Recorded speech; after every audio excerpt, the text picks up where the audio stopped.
In a way, enlightenment means you are an unblemished life, no branding. Once you mistake memory for intelligence, then you're messed up. There are only two kinds of people, mystics and mistakes.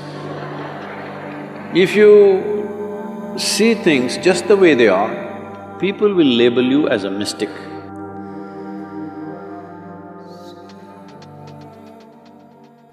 People even believed this, that there'll be some science in the body, and they burnt Trishul in their back, on the forehead, see this just appeared.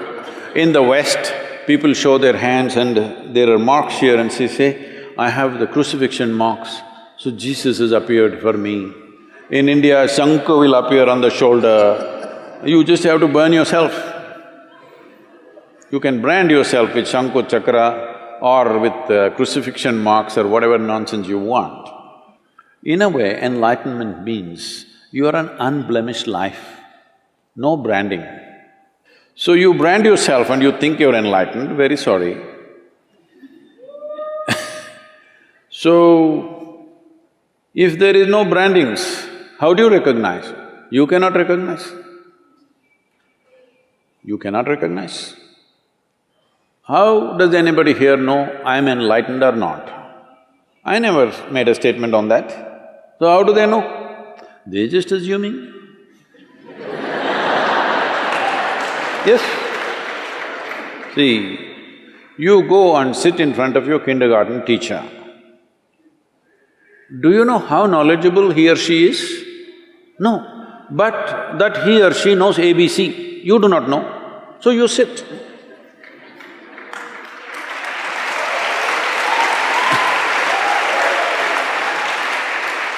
So right now, we are talking XYZ.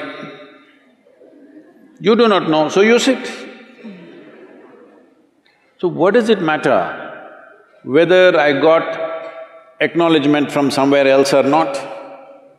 You want to learn XYZ, you sit here. You don't want, you go.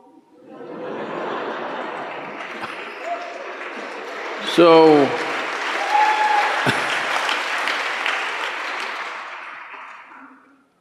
what is it that is being referred to as enlightenment?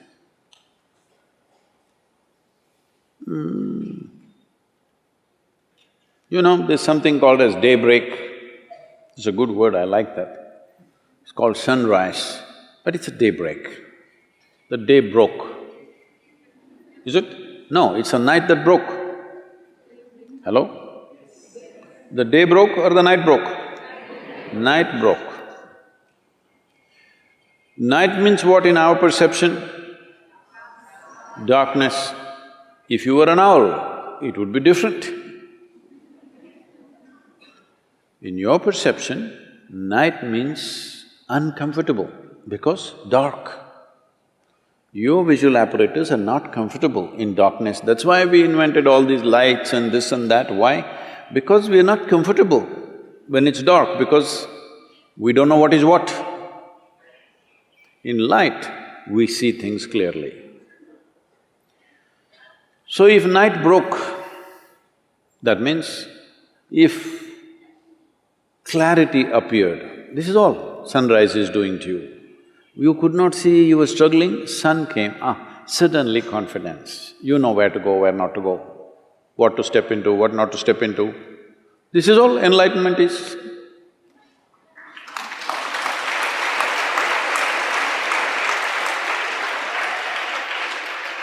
Clarity came, where you see everything clearly. You know, there was a book that we were publishing. There's a series of talks and something came to give a title. So I looked at the content a little bit and then I said, of mystics and mistakes. Our English department said, Sadhguru, this is too up in the face. Say something little more gentle. People are always asking me, Sadhguru, say something little more gentle, you're capable of that, come on. I am capable, but I don't want to say because people will twist it and turn it in so many ways. If you say it in a face-slapping way,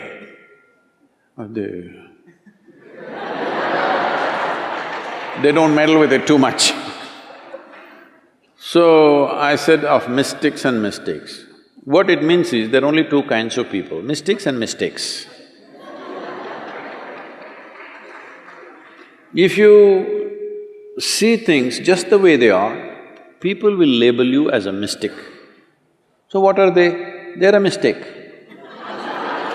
They're making mistakes about perceiving basic aspects of life, that's all. Yes? Making mistakes about perception. Why they're making mistakes about perception? Their one hand is always dipped in their memory. This is why we say karma. They are mistaking memory for intelligence, that's all the mistake they have done. Once you mistake memory for intelligence, then you're messed up. If you have some memory about something that other people do not know, you look like scholarly. See, people read 10 books and they become scholars. People just read one book and they become religious. Just one book. How come it qualifies you to become a representative of God? If you read more than one book, then you cannot be, isn't it? You just have to read only one book.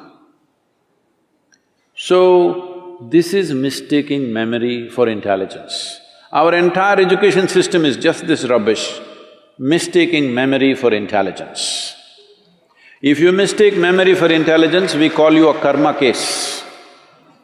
You're a karma case because you live out of your memory, not out of your intelligence. If you live out of your intelligence absolutely, without getting your memory and intelligence mixed up, then people say, oh, he's enlightened. Because whatever you bring it in front of him, he'll look at it and say, this is what it is. Simply because he doesn't mix up memory and intelligence, that's all. As simple as it seems, everything that you are right now is memory. You're a man or a woman, this is memory. Not memory means just conscious memory in your head. Your body remembers, isn't it? Hello? If you and me eat the same food, I will not become a woman, you will not become a man. The same food goes into me and becomes a man, the same food goes into you and becomes a woman. This is by memory, isn't it? The body remembers. The body remembers. If you and the monkey eat the same food, he will not become you, you will not become him. Because the body remembers. There's evolutionary memory, genetic memory, elemental memory, atomic memory, conscious, unconscious levels of memory, articulate and inarticulate levels of memory. Who you are itself is memory. So if your intelligence has to be free from memory, that means you're free from yourself. That's all.